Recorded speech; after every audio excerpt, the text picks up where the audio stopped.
Shalom Bapak Ibu Saudara, saat ini kita akan membahas tentang Yesus adalah juru selamat dan penebus kita.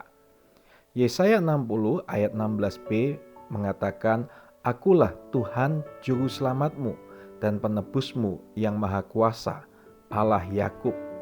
Arti juru selamat adalah orang yang menyelamatkan orang lain dari bahaya, penindasan hukuman atau kebinasaan.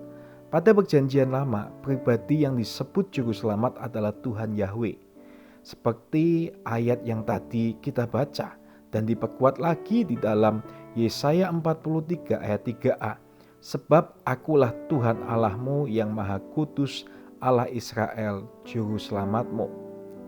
Namun gelar itu kini diberikan pada Yesus dan menjadi dasar iman orang Kristen bahwa Yesus adalah Tuhan dan juru selamat mereka. Sekitar 2000 tahun yang lalu, malaikat berkata pada para gembala, "Hari ini telah lahir bagimu juru selamat, yaitu Kristus Tuhan di kota Daud." Lukas 2 ayat 11 yang kita peringati setiap tahun saat Natal. Dan benarlah, hingga sampai hari ini tidak ada seorang pun selain Yesus yang diakui dan dipercaya sebagai juru selamat. Dan keselamatan tidak ada di dalam siapapun juga selain di dalam Dia. Sebab di bawah kolong langit ini tidak ada nama lain yang diberikan kepada manusia yang olehnya kita dapat diselamatkan. Kisah Rasul 4 ayat 12. Nah Bapak Ibu Saudara, manusia itu membutuhkan juru selamat. Alkitab menulis di dalam Roma 3 ayat 23, karena semua orang telah berbuat dosa dan telah kehilangan kemuliaan Allah. Akibatnya mereka akan menerima hukuman kekal di neraka. Mereka yang berdosa membutuhkan pertolongan agar terbebas dari hukuman itu. Namun karena tidak bisa menyelamatkan diri sendiri melalui kesalehannya, manusia membutuhkan juru selamat. Nah, mengapa manusia yang berdosa itu akan dihukum di neraka? Seorang dokter pernah bertanya kepada pendeta. Dia bertanya seperti ini, mengapa kalau tidak percaya Yesus, manusia dihukum di neraka? Berarti Tuhan memaksakan kehendaknya dengan ancaman neraka. Lalu pendeta itu menjawab, Bapak dokter, jika ada pasien kritis, tapi pasien itu menolak pengobatan, lalu Pak dokter berkata, jika tidak mau diobati, Bapak bisa mati. Apakah Bapak dokter itu sedang mengancam atau memaksakan kehendak, atau Bapak itu sedang mengingatkan pasien? Nah, Bapak Ibu Saudara, akibat dosa, manusia kini sedang berjalan menuju yang namanya penghukuman kekal di neraka. Namun karena begitu besar kasih Allah akan dunia ini, sehingga Ia telah mengaruniakan anaknya yang tunggal, supaya setiap orang yang percaya kepadanya tidak binasa, melainkan beroleh hidup yang kekal. Yohanes 3 ayat 16. Allah menawarkan penyelamatan melalui iman. Jika percaya akan selamat, jika tidak percaya akan binasa. Ini adalah tawaran kasih, bukan ancaman. Tuhan Yesus itu sang penebus kita. Nah, apa artinya ditebus? Ditebus adalah dibebaskan dari tawanan atau perbudakan dengan membayar harga. Siapa yang ditawan atau menjadi budak? Yesus berfirman di dalam Yohanes 8 ayat 34. Sesungguhnya setiap orang yang berbuat dosa adalah hamba atau budak dosa. Tapi karena kasih-Nya, Yesus menebus manusia dengan harga yang mahal, yaitu dengan memberikan nyawanya menjadi tebusan bagi banyak orang. Matius 20 ayat 28. Sehingga mereka yang percaya akan dibebaskan dari perbudakan dosa dan tidak akan menerima penghukuman kekal. Nah Bapak Ibu Saudara, memang konsep penebusan itu terkadang sulit untuk diterima. Konsep penebusan itu sulit diterima oleh beberapa orang.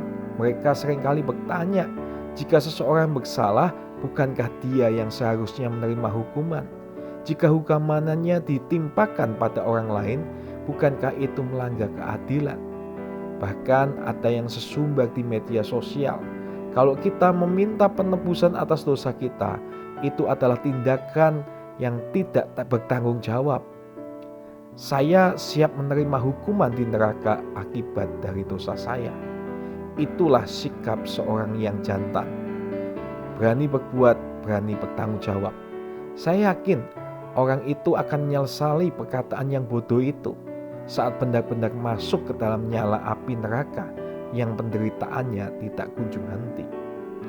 Nah, Bapak Ibu Saudara, ada seorang janda miskin dibawa ke pengadilan karena mencuri singkong. Janda itu menuturkan dia mencuri demi anaknya yang kelaparan. Hakim terharu mendengar keterangan si ibu itu. Lalu dia ingin membebaskannya. Namun jaksa tetap menuntut demi hukum dan mengatakan, "Pak Hakim, ibu ini telah terbukti mencuri dan dia juga mengakui. Jadi demi hukum, ibu ini harus dihukum." Akhirnya hakim setuju dan memvonis ibu itu untuk membayar denda ganti rugi 1 juta rupiah. Jika tidak akan dihukum kurungan selama 3 bulan. Jaksa menerima keputusan itu. Selesai sidang, hakim mendatangi janda itu dan memberinya 2 juta rupiah dan berkata, "Ibu bayarkan 1 juta untuk denda dan 1 juta untuk ibu membeli makanan." Benarlah ibu itu dinyatakan bersalah dan harus menerima hukuman. Namun apakah dia menjalani hukuman itu? Tidak. Ibu itu bebas tanpa hukuman karena sang hakim telah membayar dendanya. Dengan demikian hakim itu telah bertindak sesuai hukum.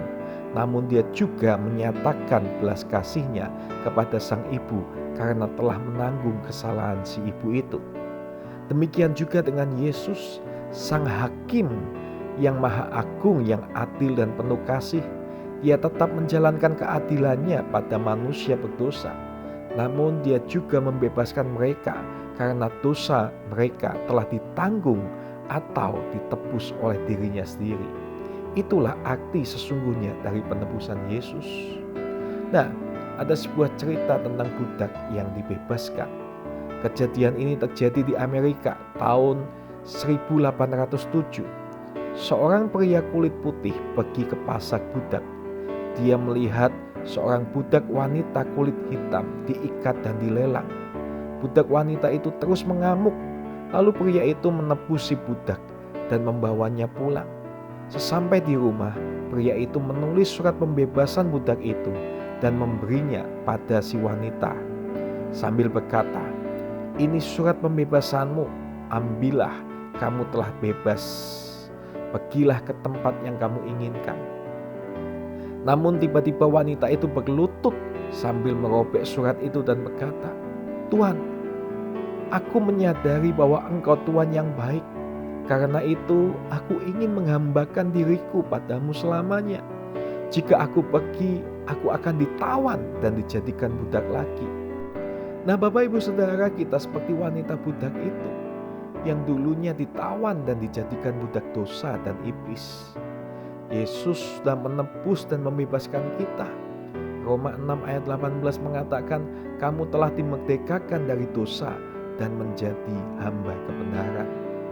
Nah, seharusnya kita harus lebih suka menjadi hambanya atau budaknya Tuhan daripada kita kembali ditawan oleh iblis.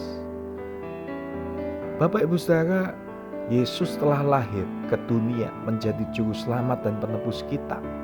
Dia sudah mengorbankan nyawanya demi kita, sehingga kita terbebas dari hukuman yang kekal dan menerima sukacita besar di surga. Apakah kita akan menolak keselamatan yang dikaruniakannya dan memandang rendah pengorbanannya? Tetap memilih hidup dalam tawanan dosa dan iblis?